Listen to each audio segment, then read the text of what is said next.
ان دو صحابہ کا رعب کیسا تھا جو تخت کے سامنے کھڑے ہو کر کے بلند و بالا اعلاناً کہتے. حضرت مصعب بن عمیر رضی اللہ تعالیٰ عنہ سفیر اسلام ہیں.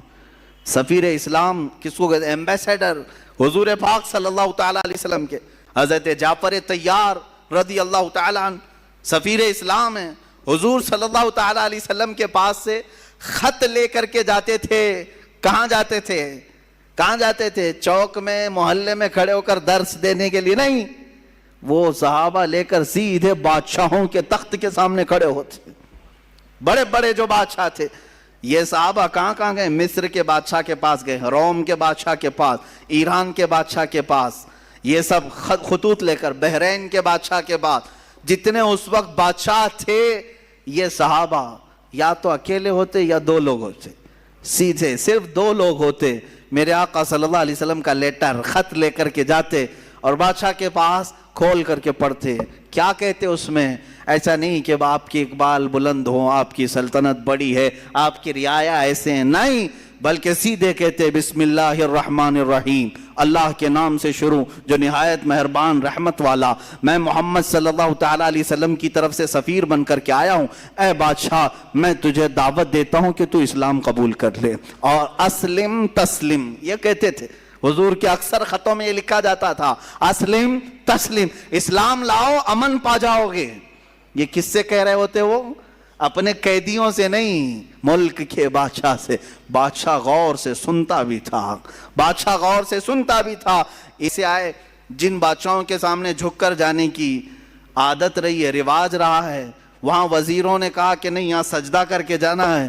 یہ صحابہ اڑ گئے, کہا کہ ہم سجدہ تو صرف اپنے خالق کو کرتے ہیں, ہم تو اپنے نبی محمد صلی اللہ علیہ وسلم کو سجدہ نہیں کرتے, اس بادشاہ کو کیا کریں گے؟ وہ جا کر کے پیغام دیتے بادشاہ کو کہ یہ لوگ کہہ رہے ہیں کہ سجدہ کر کے نہیں آئیں گے, جھک کر نہیں آئیں گے. بادشاہ کہتا جیسے آئے ویسے ہی آنے دو.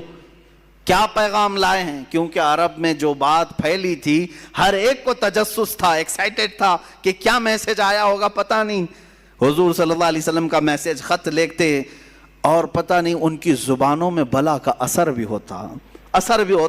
شاہ مقوقس کو کے دربار میں, مصر کے دربار میں, بادشاہوں کے دربار میں یہ دو صحابہ ہیں جو قاصد بن کر کے گئے, اور کئی بادشاہ ہیں اسی وقت اسلام قبول بھی کی. اسلام قبول کی. بادشاہ کی بات کر رہا ہوں, نجاشی کے دربار میں, نجاشی ایتھوپیا کا بادشاہ, شاہ حبشہ جس کو حبشہ کہتے ہیں, وہ آج کے زمانے میں اس کو ایتھوپیا کہتے ہیں. حضرت جعفر طیار کھڑے ہوئے, جبکہ ان کے مخالفت میں ابو سفیان مکہ سے آئے ہوئے تھے کافروں کی طرف سے, ان کے بارے میں بولنے کے لیے کہ ان کو پناہ مت دو. نجاشی نے کھڑا کیا, کہا کیا تم پیغام لے کر کیا ہو, سناؤ ذرا. حضرت جعفر طیار طٰہٰ کی آیتیں پڑھنے لگ گئے. طٰہٰ ما انزلنا علیک القرآن لتشقیٰ الا تذکرۃ لمن یخشیٰ. وہ عرب لوگ تھے اور نجاشی عربی جانتا تھا. جب اس نے قرآن کی آیتیں سنی تو کہا اور کچھ پڑھو, اور کچھ پڑھو. اتنا پڑھایا کہ وہ اپنے کرسی پر ہی جھومنے لگا. اس کے بعد وہ عیسائی بادشاہ تھا, سارے لوگوں کے درمیان کھڑا ہو کر اپنی کرسی سے نیچے اتر آیا اور کہا, اس کے تاریخی الفاظ ہیں کہ جس کا پیغام لے کر کے تم یہاں آئے ہو, سچ بتاؤں میں گواہی دیتا ہوں وہ اللہ کے رسول ہیں. ان کا ہی یہ کلام ہو سکتا ہے, کسی رسول کا ہی یہ کلام ہوگا, وہ اللہ کے رسول ہیں. اور نجاشی نے جو تاریخی جملہ کہا تھا, کہا اللہ کی قسم اگر وہ یہاں ہوتے میں ان کے قدموں کو دھو کر پانی خود پی لیا کرتا. لیکن میرے عزیزوں, یہ کردار کس کا تھا؟ ان بادشاہوں کے تخت تک جا کر کے بھی اسلام کی دعوت دینا, یہ وہ صحابہ تھے جن کا مجاہدانہ کردار تو دیکھیں. یہاں لوگ ابھی ڈر کے مارے چھپاتے ہیں, کہتے ہیں نہیں حالات اچھے نہیں, نہ بولیں, ان تمام لوگوں کو برا لگتا ہے. کس کو برا لگتا ہے؟ سارے لوگ اپنے اپنے دین کی بات کر سکتے ہیں اس دنیا میں, تو ہم کیوں اپنے دین کی بات نہیں کر سکتے؟ جو دین اللہ کو پسند ہے, جو دین اللہ کا مختار ہے, اس دین کے بارے میں ہم کیوں نہیں بات کر سکتے؟ ہر ایک کو آج اختیار ہے. آپ نہیں دیکھ رہے آج جو پروپیگنڈا پھیلایا گیا ہے, کوئی ایک مسلمان تبلیغ کرے اور دوسروں کو اسلام کی اچھائیاں بتائے اور وہ اسلام میں آئیں, تو یہ آتنکوادی ہے، باہر سے اس کو فنڈنگ آتی تھی اور یہ دھرم پریورتن کرواتا تھا، اور یہ خود پنڈت آگ کی ہون کروا کر کے کچھ غریب مسلمانوں کو آدھار کارڈ اور الیکشن کارڈ کے نام پر دھرم پریورتن کریں تو کوئی مسئلہ نہیں۔ یہ دغلی باتیں آج ہمیں یہاں دیکھنے کو جو مل رہی ہیں، اس کی وجہ یہی ہے جس کو میں بار بار کہتا ہوں، تم اپنی اگر ذمہ داری چھوڑو گے تو یہ دوسرے کتے اس ذمہ داری کی طرف آنے لگ جائیں گے۔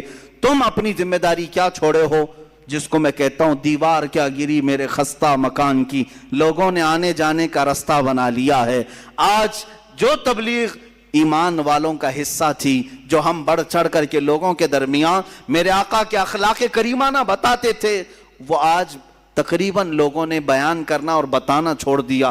بیان کرنے کا مطلب صرف ممبر سے نہیں ہے، تمہارے اعمال تمہارے اخلاق سے بھی ہے۔